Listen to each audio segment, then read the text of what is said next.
بسم الله الرحمن الرحيم. إن الحمد لله رب السماوات رب الأرض رب العالمين، وله الكبرياء في السماوات والأرض وهو العزيز الحكيم.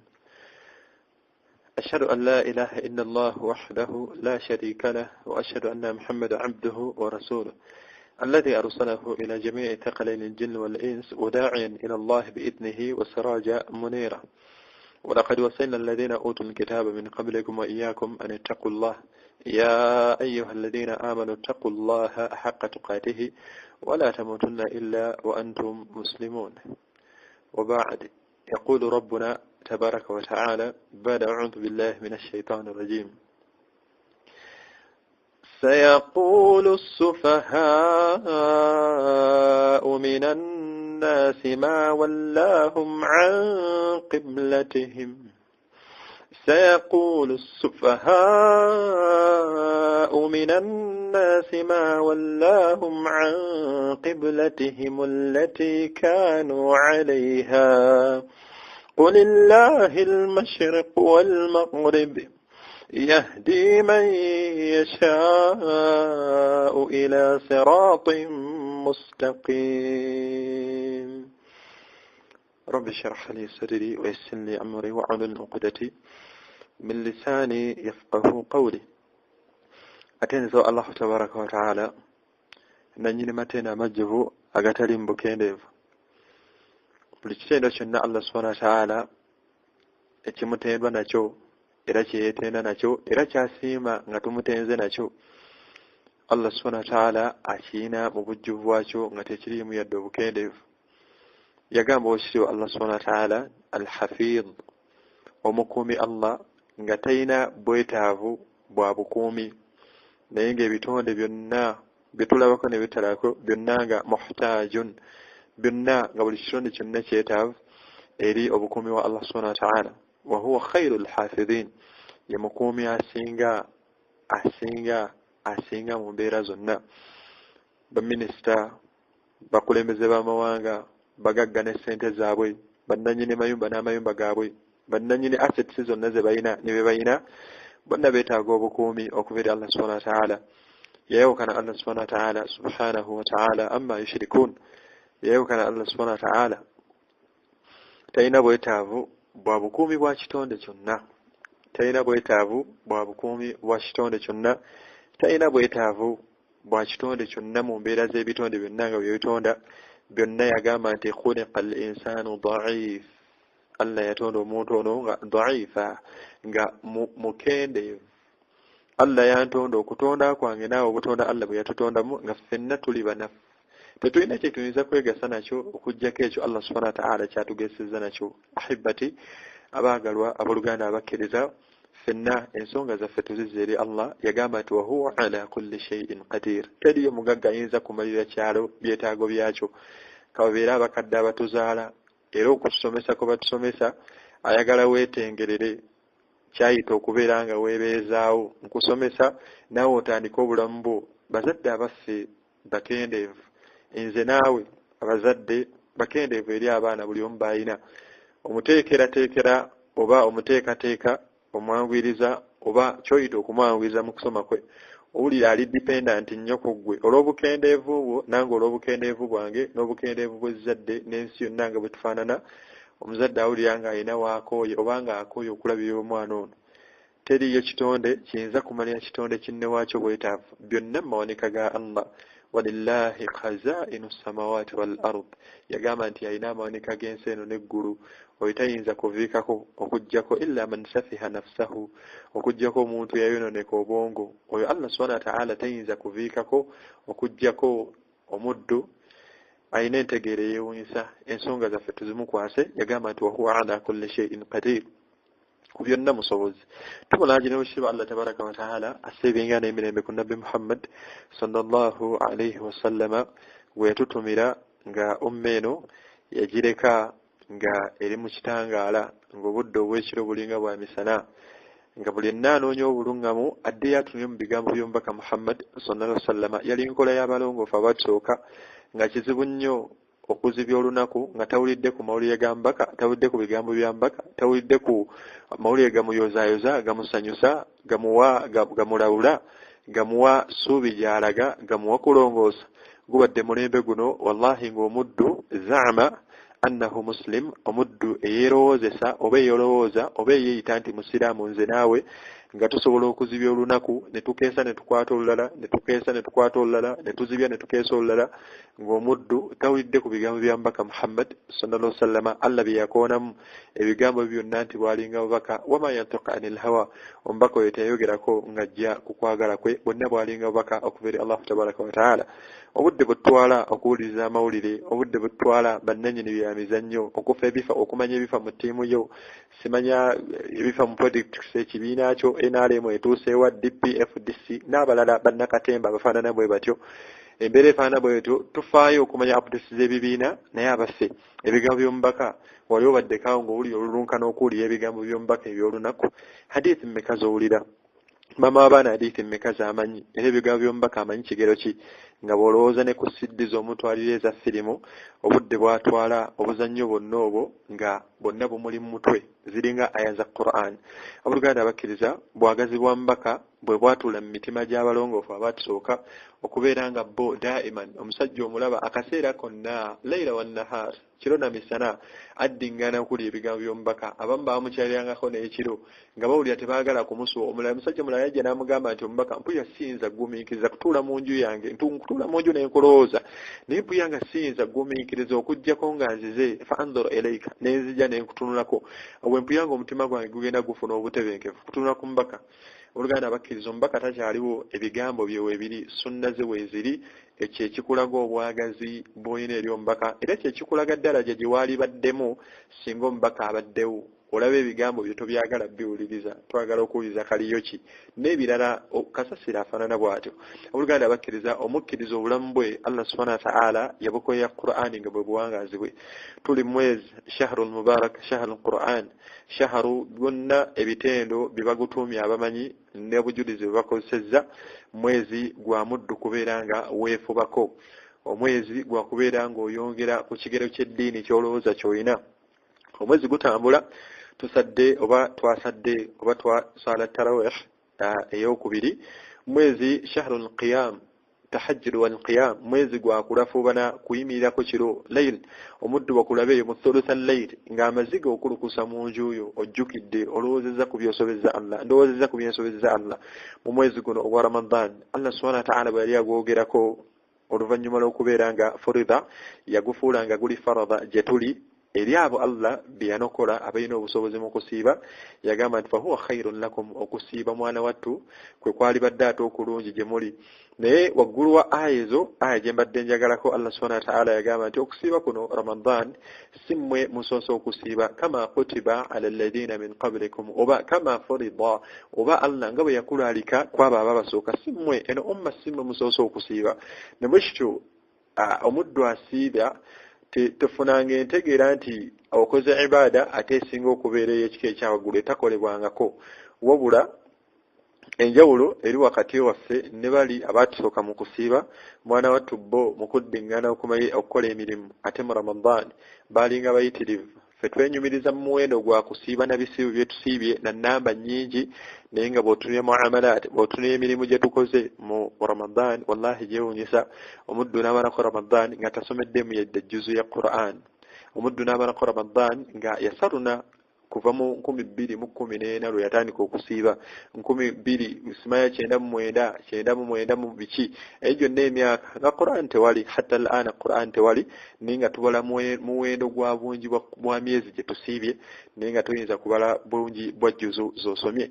Yenjawulo eri wakati waffe ne bali bo bali kanu qalila min al-layli ma yahja'un, ebyokwebaka otulo mwana wattu ebyo byo nga lugero, ebyokwebaka otulo ku mujahada ku kaweefube gwe baakola mu mwezi ogwa Ramadani guno, okwefaako kwe beefaako mu Ramadani kitono nnyo kye beebakanga ekiro, kitono nnyo subhanahu wa ta'ala. Allah subhanahu wa ta'ala anyweza obuwangaazi bwabwe alaga embeera zaabwe kanu qalila min al-layl kitono nnyo kyebakanga ekiro ate mwana wattu bajjanga eno ku subuh eno gye tuliira dda tugenda mu subuhi Allah yagamba nti bil asfari hum yastaghfirun beewuunyisa abaddu abalongoofu abatusooka bo obudde eno gye bugenda nga busaasaana tunatengwe kuyingira mu fajiri awo tumaze fajiri Allah yagamba nti wabalabanga nga bali mu istighfar balinga abasuze ku mazambi feero tulina amazambi ga WhatsApp tulina amazambi ga Facebook tulina amazambi ga Twitter tulina amazambi ga Snapchat tulina amazambi ge tukolera ku free calls nga twogera ebigambo ebitasaana naye nga tulooza Allah subhanahu wa ta'ala tawulira. Tulina amazambi g'okutuna ku haramu, tulina amazambi g'okuyiza music, tulina amazambi g'obwenzi abaana aba haramu. Allahu akbar. Naye byonna mu Ramadan kasatu wakatamu okuleka ebyokulya n'ebyokulya simanyi ebyokulya n'ebyokunywa kwerekeza mama abaana ono mpaka eri mu kusiibuluko kakiro ne tulowooza nti ekyo kyokka kimaliza mu Ramadan. Abooluganda abakkiriza omwezi guno shahrul ijtihad mwezi gwa kaweefube mwezi gwa qiyamul layl. Omubaka musallama yagamba nti man salla ma'a al-imam omuntu yenna asala roda n'asala ne imam omwezi guno gwa Ramadan omuntu n'asala n'ayimira man qama omuntu yenna ayimira ne imam omuntu yenna ayimira ne imam hatta yansarifa okutuusa imam ono w'amaliriza eswala ya tarawih omuntu n'osala ne imam okutuusa imam ono w'amaliriza wakwawukana kwa amakulu nga mumaze eswala ya tarawih omuddu ono ebimu ku byafuna Allah subhanahu wa ta'ala amusonyiwa amazambi ge agasooka. Bimeka byetusobezza Allah kusaasira kwa Allah kwalina gye tuli okubeera nga atusanzizaawo omwezi guno ogw'ebbeeyi omwezi guno ogw'ekitiibwa okubeera nga twenyigira mu kubeera nga twegerera Allah subhanahu wa ta'ala okubeera nga atusonyiwa. Mu mwezi gwa Ramadan tugwogeddeko nti mwezi gwa kuyimirira abaddu okuyimirako mu tarawih.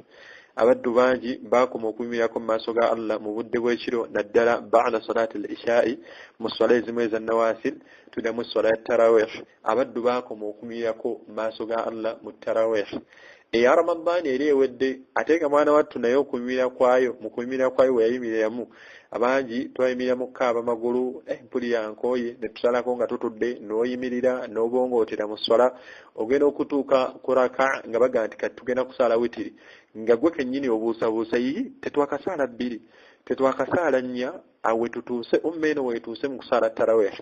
Amma bali abaatusooka as-sabiquuna al-awwaluun abaatusooka mu bukkiriza buno min al-muhaajiriina wal ansar n'abalala ababagoberera awo abajja battabi'in abalala abajja abalongoofu awo abaagendera ku milla eri eyasooka kurimu oli eyasooka nga nabbi waali n'abaalaba ku baalaba ku nabbi n'abaana baabo abaalaba ku baalaba basahaba bo beewuunyisa bwe baalinga mu tarawih. Allah subhanahu wa ta'ala la ilaha illallah abalaba ku arshiye ng'amaaso gaabwe bakulukusa amaziga bakola tadabburu ku Qur'an eno osomebwa mu tarawih. Abange olinayo aya yonna bukyanga oyimire mu tarawih tugenda kusala tarawih omuwendo ogumanyi olinayo aya yonna mu Qur'an gye weebuuliridde nayo. Abooluganda abakkiriza ilamu oteekeddwa okumanya oba tuteekeddwa okubeera nga tukitegeera nti ekigendererwa mu kuyimira mu swala ya tarawih eno kwebuulirira ne Qur'an eno esomebwa kwebuulirira n'ebigambo bino bisomebwa. Abaddu bangi tetufuna kadde kawuliriza ku Qur'an kutawaana keera kusuubula bakazi keera kulinnya simanya pikaapu bagenda kusuubula bakeddemu obonna obudde tewali agenda okwebaka nga olinga nga abaddu obanga nfaanananga obanga tufaanananga abaddu be yagamba omubaka musalla mu hadithi mu makulu gaayo yagamba nti waliwo abaddu abamu nga emisana bakolanga bulogoyi. Yagamba nti waliwo abaddu abamu ng'emisana bakolanga bulogoyi ate ekiro bwe batuuka okwebaka babanga mayite tebalinayo kadde kebajjukira Allah kiro tebalinayo kadde ng'abaddu Allah beyogerako mu surati sajda tatajafa junubuhum anil madaji'i yad'una rabbahum khawfan wa tam'a ng'abaddu abo faaka akaseera tetukyakayina. Abaddu tulina obudde obw'okukeberwa okuzuukuka ekiro ne tukebera ku WhatsApp messages zetulina yanzizeemu ki yaŋŋambye kino nasumagidde njogera naye nasumagidde tukyatinga. Tunuya umma bwe tufaanana ne kye tukulaiminga nti twagala ejjana n'ebikolwa byaffe bifaanana. Oluganda abakkiriza hadhihi shahr omwezi guno eno Allah subhanahu wa ta'ala gwatusanzizaawo nga bangi betwasiiba nabo abatutte Allah tebagusanzeewo. Nze naawe kyatwagalamu kubeera nga twongera ku bungi bw'emirimu gye tulowooza nti gye tulina, ng'egimu ku mirimu emirungi gye tulina okwenyigira mu mwezi guno ogwa Ramadan abadde okuyitiriza okubeera nga tuyimirako mu salatu tarawih. Tumaze ebbanga maama w'abaana taata w'abaana okakasa ti mu njuye temubeerangamu mu salatu layiri, tahajjudi tebeerangamu. Abange chance tugiina eya tarawih, okusala salatu tarawih chance tugiina.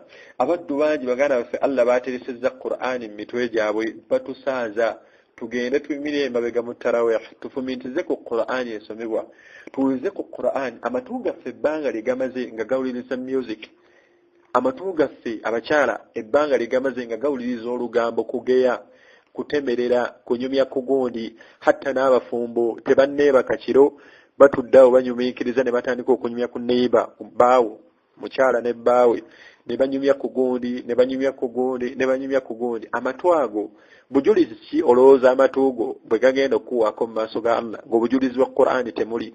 Toyinayo kadde kaweemirako mu Ramadan owulize ku Qur'ani eno osome mu tarawih. Allah subhanahu wa ta'ala atuwulira bulungi nnyo embeera ya qiyama bwegenda okufaanana. Yagamba nti ku qiyama abaddu ebiyungo byaffe bigenda kujja nga bituwaako obujulizi. وقالوا لجنوده لما شهدتم علينا. Omuddu agenda agamba ebiyungo bye nti biyungo byange lwaki ompaako obujulizi? Amatu galeesa obujulizi bw'olugambo, amatu galeesa obujulizi bw'okugeya, amatu galeesa obujulizi bwa music, amatu galeesa obujulizi bwa firimu z'obwononefu, amaaso galaba obwononefu, emimwa gyaffe giridde haramu, amagulu gatambulidde mu haramu, emikono gyambudde bakyala bakwendako. Haramu yenna afaanana bw'atyo, haramu yenna afaanana bw'atyo. Amaaso gaffe haramu gwe gatunuddeko. Abange amayakfik tekikumalira. Omuddu awuliriza okubeera nga okozesa omwezi gwa Ramadan guno oyimirako mu tarawih owulize ku Qur'an, kale okaabe ku maziga bw'oba osobodde. Kale oyinza obutakaaba n'amaaso go, omutima muli guliye nga gwennyikira. Olowooze ku mwana ono omuto abasaaza tarawih ng'emyaka gy'oyina n'emyaka gy'ayina ogigabanyaamu emyaka gyo ku myaka gy'ayina n'ofunamu abalenzi abo abasaaza tarawih basatu. Nga baba ayina emyaka 2 asaza tarawih oli mu 6 amakulu oyinamu banene abavubuka abasaza tarawih eby'emyaka 2 basatu muggwe, naye nga toyinza kusaaza yadde jjuzo abasiraamu. Hatta bangi muffe tetusobola kusaaza tarawih wadde okuyimirira emabega mu tarawih okuwuliza ku Qur'an. Beewuunyisa abalongoofu abatusooka. Allah subhanahu wa ta'ala be baddu baayogerako ezimu ku mbeera z'abakkiriza oba embeera zaatusuubira okubeera nga tulina abaddu abagamba nti tusiba omwezi gwa Ramadan. Allah subhanahu wa ta'ala yagamba ku mbeera z'abakkiriza, yagamba nti innamal mu'minun mazima ddala abakkiriza idha dhukira Allahu wajilat qulubuhum. Abaddu abakkiriza Allah, abaddu abayawula Allah, yagamba nti wa idha dhukira Allah, bw'aba ayogeddwako Allah, yagamba nti wajilat qulubuhum, wajilat qulubuhum. Subhanallah. N'agamba nti ate wa idha tuliyat alayhi oba alayhim, bw'abeera basomeddwa amateeka ga Allah, zaadathum imaana. Wa idha tuliyat alayhim ayat, bwe basomera amateeka ga Allah, zaadathum imaana. Bwe bayimira mu tarawih ne bawuliza Qur'an, zaadathum imaana. Bw'atuula yekka n'asoma ejjuzu y'olunaku, zaadathum imaana. Bw'awulira mutabani we ng'asoma Qur'an ku makya nga tannagenda kusoma, zaadathum imaana. Omufumbo bw'awulira mukyala we ng'asoma Qur'an, zaadathum imaana. Omwami ono bw'awulira mukyala we ng'asoma Qur'an, zaadathum imaana. Boogedde ku Allah. Abange senze naawe bwe tufaanana. Aya mmeka ze basomye mu tarawih, aya mmeka ezikonye ku mazambi, ezambi lyenkola nga bw'olowooza ku mazambi g'okola. Aya mmeka ze basomye mu tarawih ezikoona ku bukendeevu bwange mu ddiini ne ku bukendeevu bwo, ng'obw'ozirowoozaako bw'oti ng'omwana asaaza tarawih ono azisoma.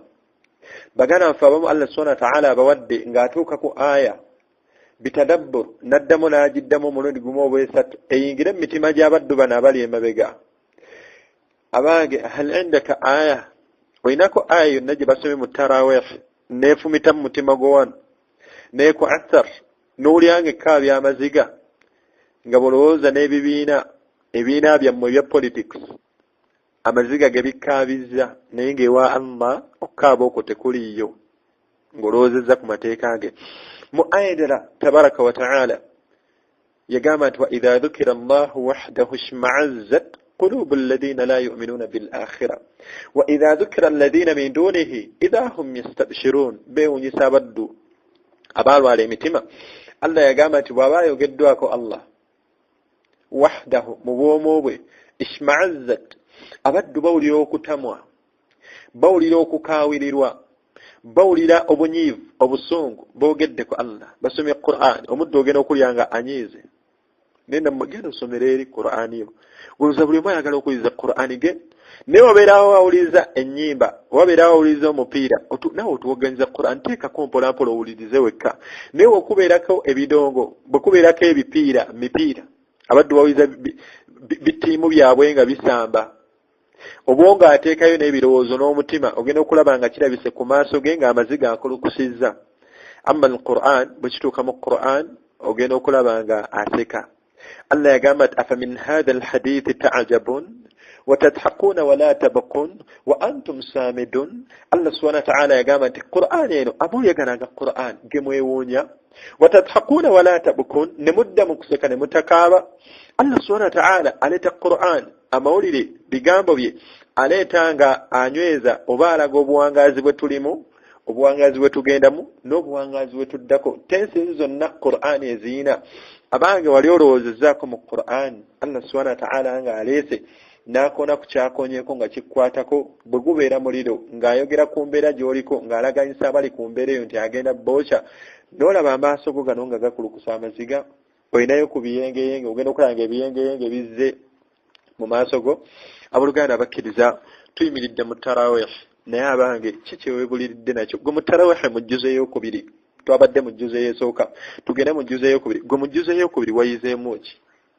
Ekibuuzo nkizza gy'oli nga nange bwe neebuuza ejjuzo ey'okubiri mu Qur'an erina ejjuzo 3 twasoose ne tulaba mu jjuzo esooka gye bayita alif lam mim tugeze ku jjuzo ey'okubiri mu klipi yaffe eno ey'okubiri gye bayita sayaqulu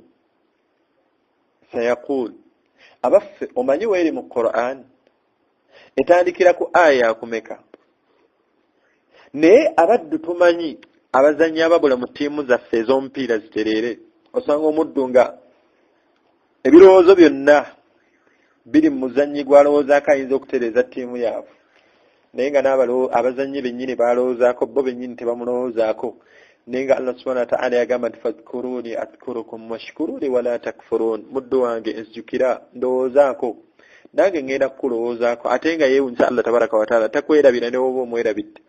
Abammandiya abasambi baali bakulowoozezaako kigero ki?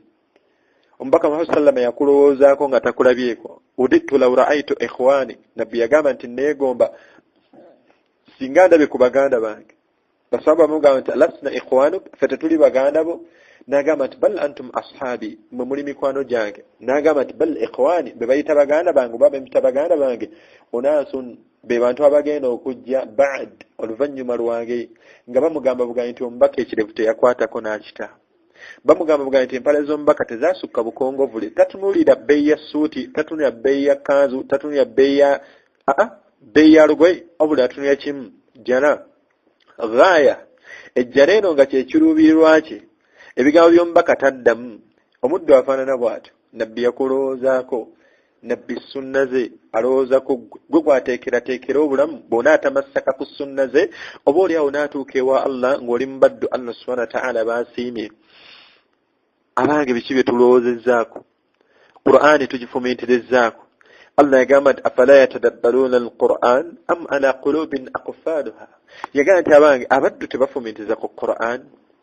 Tukwenze ku jjuzo ey'okubiri ejjuzo abange tarawih ofumiitirizza kigero ki aya ki gwe gy'olya muli nga mutuufu ga nti mu jjuzo ey'okubiri nafunyemu aya eno nawulidde nga etudde ku mutima avubuka tumaze omwaka mulamba ng'ekikabya amaziga okwekyawa tokyabuuza tokyayogera essimu waziggyako omuwala gwe wali oyendako yakushawa alidde ssente zo ekyo ekikabya amaziga. Abanga olinayo aya yonna mu Qur'an ekabizza amaziga n'owulira ng'etudde ku mutima wano ng'etudde ku mutima bwe tutuuka khasaratu maaliya bwe tufuna khasara okusala oba loosi mu ssente omusajja ogenda okukola nga akaaba sheekh sente zange wallahi wazibbi sente zange sheekh zigudde naye waliwo kabikoko ku maziga nga Allah subhanahu wa ta'ala agambye oba nga bwe yagamba mu jjuzo ey'okubiri kankunokolereyo ayemu ezimu ku nze mu bunafu bwange zenawulidde kale zinagezezzaako okufumiitirizaako mu aya 161 mu jjuzo yaffe ey'okubiri sayaqulu Allah tabaraka wa ta'ala yagamba nti inna alladhina kafaru wa matu wa hum kuffar yagamba nti wa ulaika alayhim la'natullah subhanallah yagamba nti wa ulaika alayhim la'natullah yagamba nti mazima ddala alladhina kafaru abantu bonna abawakanya abagaana okukkiriza Allah subhanahu wa ta'ala mu bw'omu bwe nga bw'olowooza ku basambi b'emipiira emijoozi gye twambala abakyala nga balowooza ku bayimbi ayimba obuyimba bw'omukwano n'owulira nga bukunyumira naye nga yagaana okukkiriza Allah yagamba nti inna alladhina kafaru mazima ddala abo abatakkiriza Allah era ne bagaana okumukkiriza kyewuunyisa Allah subhanahu wa ta'ala yagamba nti wamaatu wahum kuffar ne batuuka n'okufa kuba ayinza okugaana eno n'amala n'alungama naga nti wamaatu wahum kuffar bwe tulowooza ku bayimbi be tukaabidde amaziga nga maatat kafir afudde takkiriza Allah omwana oyo abadde ayimba obuyimba omwana ayina eddoboozi omwana oyo yafudde nnyo luwiza Allah subhanahu wa ta'ala kye yamugambye mu jjuzo ey'okubiri wabadde mu tarawih gana amawulire gaabadde mu jjuzo ey'okubiri Allah tabaraka wa ta'ala yagamba nti oyo naafaanana bw'atyo yagamba nti wa ulaika alayhim la'natullah oyo nno omwana wattu aliko ekikolimo kya Allah subhanahu wa ta'ala bw'aba akolimidde omuntu maturud min rahmatillah Allah subhanahu wa ta'ala aba amugobye mu kusaasira kwe aba amugye mu kusaasira kwe Allah okukolimira togenda kufuna kusaasira kwa Allah abange tebikomaawo Allah subhanahu wa ta'ala n'agamba nti wal malaika ne malaika za Allah ne zimukolimira انظر تنبي فرعون عليه اللعنة جبريل عليه الصلاة والسلام حديثهم أمبكا تمزنا جنبا يجنب أمبكا تي سينغا ولا سبيد جنة جيراكو غادب فرعون عليه اللعنة أتنسي أقواغلو كويتو زتوز الشهاد أكويتو ومسجه جيمنا الله كفروا بالله يغانا يوكanya Allah kafara yagaana nawakanya Allah hatta ne malaika ziriku arshi ya Allah nga zikakasobu kafiri w'omusajja oyo subhanallah Jibril alayhi salatu wassalam yagamba nti ghadabtuhu fir'aunu namunyigira olunaku lwennawulya sami'tuhu olunaku lwennamulya fir'aunu yayogera ekigambo nti ana rabbukumul a'la Jibril yanyigira ku Allah anyigidde Firaun ayogedde ekitakyonsa Allah n'anyigira Firaun Jibril naye n'anyigira ku Allah fe bameka abaddu betusuuta abakola ebitasiimisa Allah abakola ebijooga Allah abakola ebityo abakola aboogedde ebigambo ebibi tuli abaddu bokka abagamba nti ittakhadha Allahu walada abagamba nti Allah alina omwana wallahi kigambo kinene taqadu samawat eggulu liwulira nga lyagala kweyuza kutukuba esi newulira nga eyagala kweyuzayuza ensozi newulira nga zaagala kwemementula kuggwawo olw'ekigambo nti Allah omuddu okuyisa ku myo n'agamba subhanallah n'agamba nti Katonda alina omwana obubi bwakyo ebitonde ebitali bantu bwe bityo byo bwe biwulira jukira Allah subhanahu wa ta'ala agamba nti walaqad karramna bani adam karramna omuntu namuwa ekitiibwa ikram yamufuula nga wabbeeyi n'amugondeza ebiri ku mazzi ne ku lukalu nga wabbeeyi okusinga olusozi wabbeeyi okusinga ebirala byonna wabbeeyi okusinga eggulu wabbeeyi okusinga ensi wabbeeyi okusinga nga byonna bikoze ebyetoolodde omuntu kuweereza muntu ono yeewuunyisa wallahi omuntu yenna ategeera Allah thumma ahabba ghayrahu oluvannyuma ate n'ayagala atali Allah subhanahu wa ta'ala abooluganda abakkiriza Allah subhanahu wa ta'ala alaganyisa omuddu anaafa oba agamuko muli agabadde mu swala yaffe yattaraweha mu jjuzo ey'okubiri Allah subhanahu wa ta'ala alaganyisa omuddu nti omuntu yenna anaafa aganye okukkiriza Allah wamaatu era naafa nga takkiriza Allah oyo aliko ekikolimo kya Allah amakulu Allah subhanahu wa ta'ala amugoye mu kusaasira kwe ne malayika zimukolimira malayika zimukoberera tekikomawo n'agamba nti wannaas n'abantu bonna ajma'in abantu bonna abakkiriza Allah subhanahu wa ta'ala bakolimira omuntu oyo leero tukabira bayimbi okuba nti abadde ayimba nnyo mu mbeera ze ez'okusaasaanya nga yasawuna fil ardi fasada basaasaanya obwonoonefu mu nsi Allah subhanahu wa ta'ala nga bwe yabagamba tebayinaamu kalungi kusaasaanya bwonoonefu eyabatonda yalaba bw'atyo bwe Allah subhanahu wa ta'ala bw'abogerako neffe bwe batukabya amaziga bw'abadde mu tarawih omwana ono yasaazizza tarawih n'asoma aya eyo erina kye yakoonye erina ekifo kye yatuddemu mu mutima gwo bameka abakaabidde bannabyabufuzi abaddu bakaabira abasambi ba mupiira alaba bakaabira abazannyi ba firimu okuwulira amawulire nti yazannya firimu bwete afudde omukyala emmere n'emulema alowoozeza ku muzannyi wa firimu abuluganda abakkiriza si bwe yali embeera y'abalongoofu abatusooka abasiba Ramadan funayo aya yonna buli tarawih gye weebuulirira nayo ejjuzo eno gyetandikira mu ssuula gye bayita sayakod oba okusooka okwongerezaako aya eri wakati wa aya eno rather eri wansi wa aya eno aya eddaka y'ekikumi-nkaaga-mu-bbiri mu jjuzo ey'okubiri Allah subhanahu wa ta'ala n'addamu n'anyweza nti khalidina fiha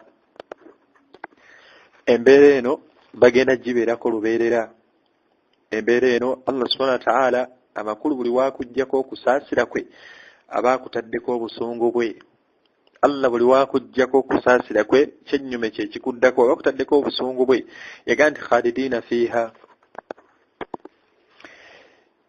era Allah subhanahu wa ta'ala n'agamba nti la yukhaffafu anhum al'adabu wala hum yundarun yagamba Allah subhanahu wa ta'ala nti era si baakuva ku ibonerezo era tebagenda kulindirizibwa adabu bazitandikirawo nga bafa adabu ne bazibeerako mu kabbuli adabu ne bazibeerako yawmul ba'th nga bazuukira okuva mu ntaana awo wonna adabu tulaba baddu Allah mbaka bwe yatugamba mu hadithi abagenda okuzuukira nga bali mfaananyi bya njawulo nkobe n'ambizzi abali mfaananyi bya balinga abakubiddwa amajinni abali mfaananyi bitategerekeka abalabaze bwe batyo feesi tekuliiko nnyama bazze magumba abalala entuuyo zibakoma amazambi gabwe gaakoma embeera efaanana bwetyo embeera eyo tebagenda givaako Allah subhanahu wa ta'ala kyagamba nti la yukhaffafu anhum al'adab lwaki kubanga maatu wahum kuffar baafa baganya okukkiriza Allah leero kiwewuunyisa tulina bannyinaffe ng'ali wa Peter gy'afumba era mu Ramadani baamutadde nti wange Khadija omanyi ebintu byammwe byosibi era biyita na bintu byammwe engeri gye sigira bulungi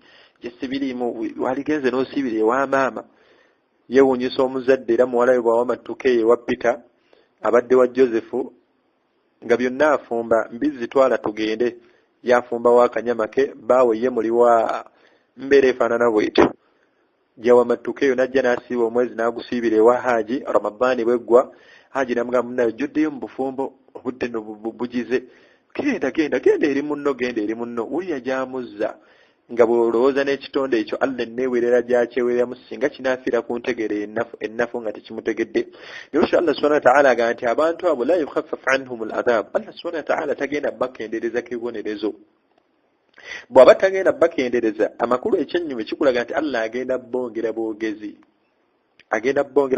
bibonerezo era wala hum yundarun tagenda balindiikiriza okulindiikiriza kuno omuddu singa afa waafiira nga si musiraamu tujja kiraba mu ssuula oba mu jjuzo endala eziri mu maaso Allah tabaraka wa taala yagamba nti walaw tara idh yatawaffa alladhina kafaru malayika ziri yagamba nti singa mulaba malayika enzita gye zittamu abaddu abaganya okukkiriza Allah abafudde nga tebakkiriza Allah entwala gye zitwalamu emyoyo wannazi'ati gharqa wannashitati nashta aya ezo zikwata ku nzijamu gya myoyo ku bantu ab'enjawulo omulongoofu n'atali waliwo olukwakkula lwe basikamu olusikambula lwesikambulamu omuddu atakkiriza Allah yagamba Allah subhanahu wa ta'ala nti yadribuuna wujuhahum wa adbarahum malayika zibakuba empi mu byenyi byabwe n'emigongo gyabwe wala hum yundarun adabu bazitandikirawo tabalinza mpaka eri nti ku qiyama wano badde mu ggandaalo mu kabbuli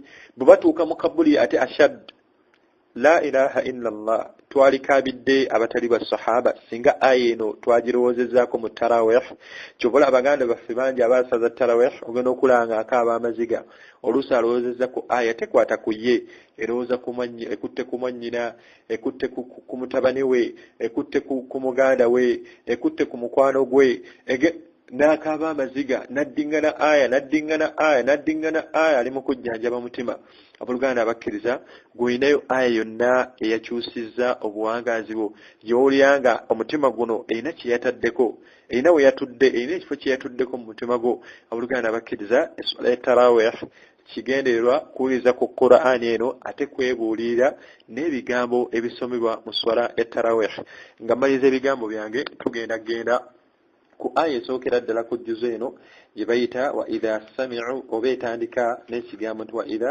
sami'u nga tutandika ejjuzu eyokubiri ejjuzu eyo oba aya eyo Allah subhanahu wa ta'ala yali agyolekeza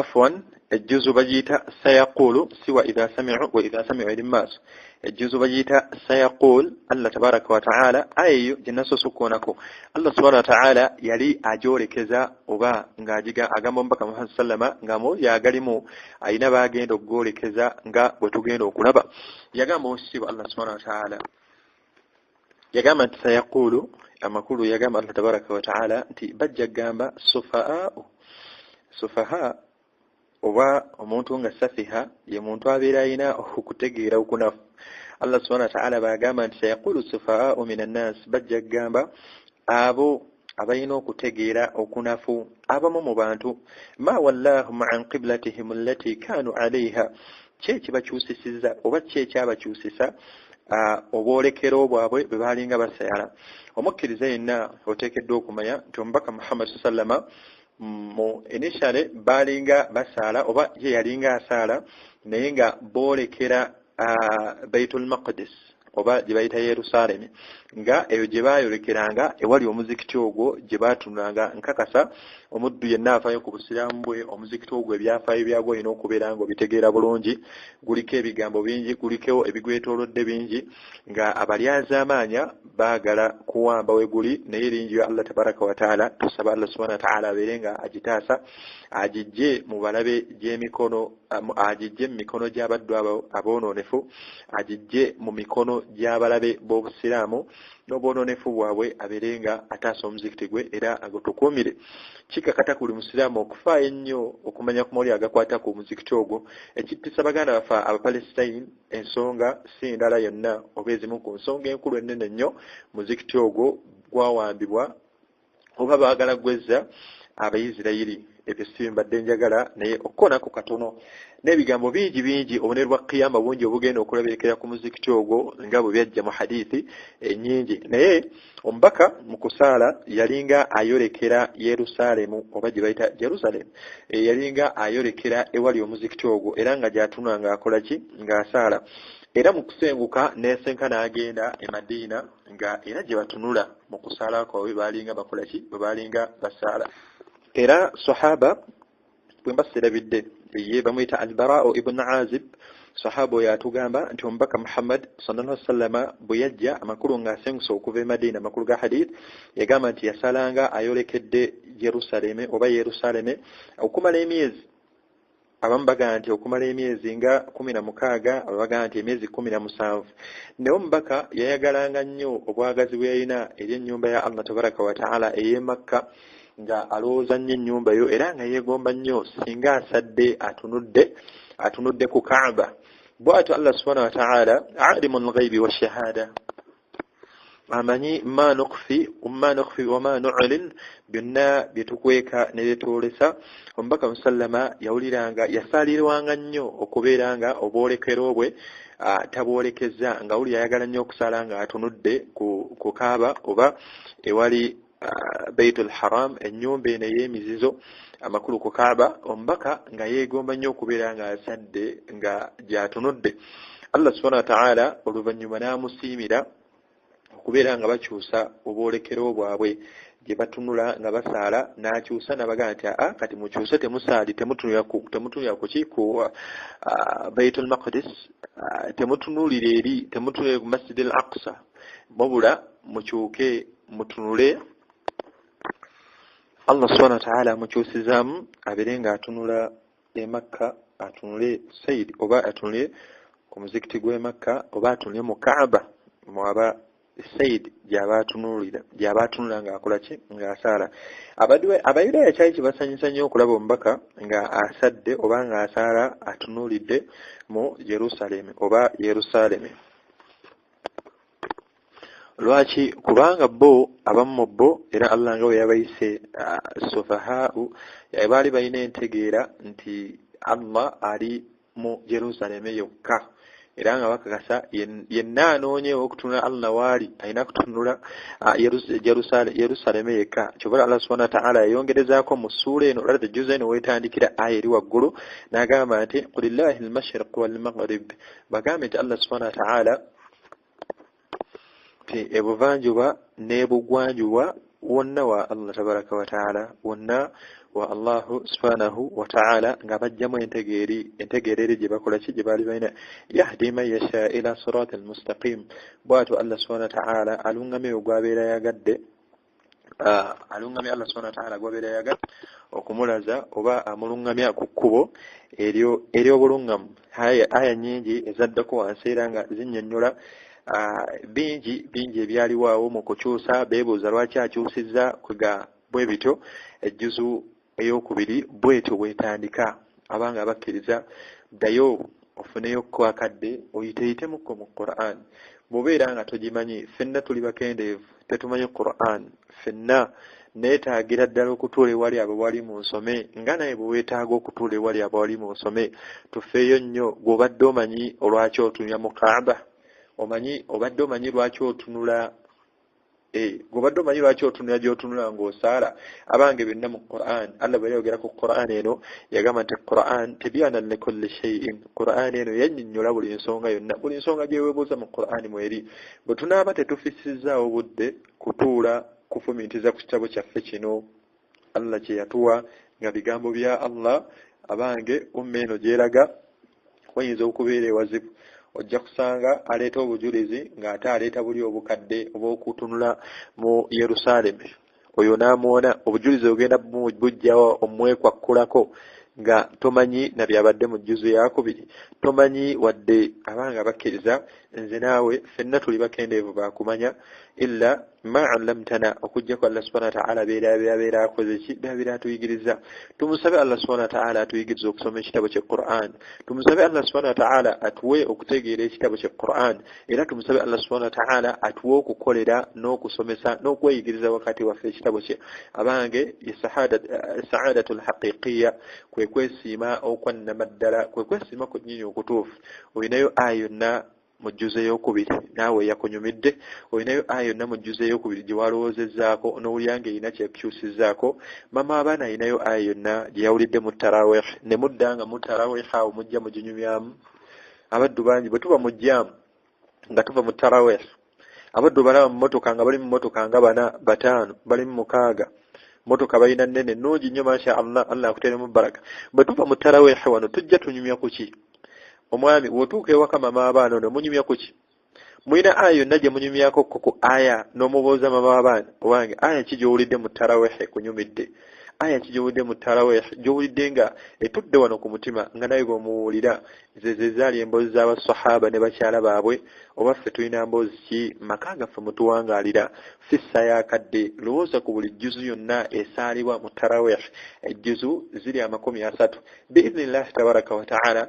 Buli jjuzu tujja genda tujjangamu katono nnyo, katono kye tujje mu jjuzu oba kye twajje mu jjuzu eyasoose kye twakoonyeeko mu ntandikwa n'ejjuzu gye twasaala ey'okubiri, kino kye tujjeemu kino tekirina wadde akanyiikuuli. Bingi nnyo nnyanja eyabadde mu jjuzu, nnyanja ya ilmu, nnyanja ya bwetaavu bwaffe kumanya ku byabadde mu jjuzu ey'okubiri. Wano tukoonyeeko ko bukoonyi. Allah yatandika oba ejjuzu eno weetandikira ejja aya zooleka ku nsaala gye tusaalamu nga tutunudde gye tutunula. Lwaki gye tutunula? Olwaki gye tutunula nga tukola ki? Nga tusaala. Yeeru abaffe twali tutunula wa? Lwaki twakyusa ne tutunula eno? Allah subhanahu wa ta'ala byonna jjanyweza atunnyonnyola mu Qur'an mpaka aya gye zigenda nga zikola ki?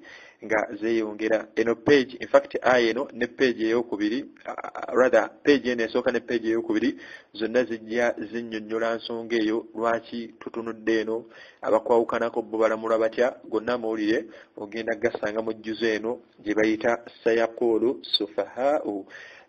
Nga bwe tukinyonnyodde Allah subhanahu wa ta'ala baani bayolekera oba bayolekeza ekigambo yayita basufaha, yayala ayogera ku baddu bayudaaya abali balina entegeera nti baali balina entegeera ennafu. Allah nga bayita basufaha baali balina entegeera ennafu nti Allah subhanahu wa ta'ala bo baali balowooza nti abeera Yerusaalemi yokka, naye qulillahi al-mashriq wal-maghrib, munnange Allah subhanahu wa ta'ala obuvanjuba n'obugwanjuba bonna bwa Allah. khalaqa as-samawati wal-ard wama baynahuma fi 6 ayyamin thumma istawa 'ala al-arsh. Yatonda byonna mashriq maghrib, byonna ebiri mu nsi omusanvu n'amagulu omusanvu, byonna bya Allah, byonna biraba. la yakhfa alayhi shay'un fil ardi wala fis samaa. Teriyo kiyinza musimattuka, teriyo kiyinza kumwekweka, teriyo Allah kiyinza kubeera mu nsi muno ne mu ggulu nga Allah takitegedde. alimul ghaibi wash shahada subhanallahi amma yushrikun. Yewukana Allah subhanahu wa ta'ala byonna bibagattako Allah. Tumawulu wekitiibwa Allah tulize Qur'an, tusale tarawih, tuyimye mu tarawih, tukole tadabbur mu Qur'an gye batusomera. Baganda baffe bangi Allah bawadde basoma Qur'an. Kyewuunyisa bwe tuba tunoonyewo okusalira tunoonya we bamala mangu oba n'amakulu oba gafunye mangu. Bwe tuba tunoonya basanya tarawih tunoonya we bamala amangu. Mumala mmeka? Kale nga ziyingira 45 awo tuba ayo basoma mpola. Abaffe tunoonya we basoma nnyo oba we basoma nga twebuulya ne bibasoma. Kyekigendo kya tarawih. Tarawih swala ey'okwebuulira ne Qur'an ebeera esomeddwa mu yo. Abaffe ekibuuzo nga mmaliriza, olina kiweebuuliridde mu tarawih mu jjuzo ey'okubiri gye twasadde. Mu tarawih ey'okubiri weebuuliridde naki? Gwe wayizeemu ki? Gula mu jjuzo ey'okubiri wayizeemu ki?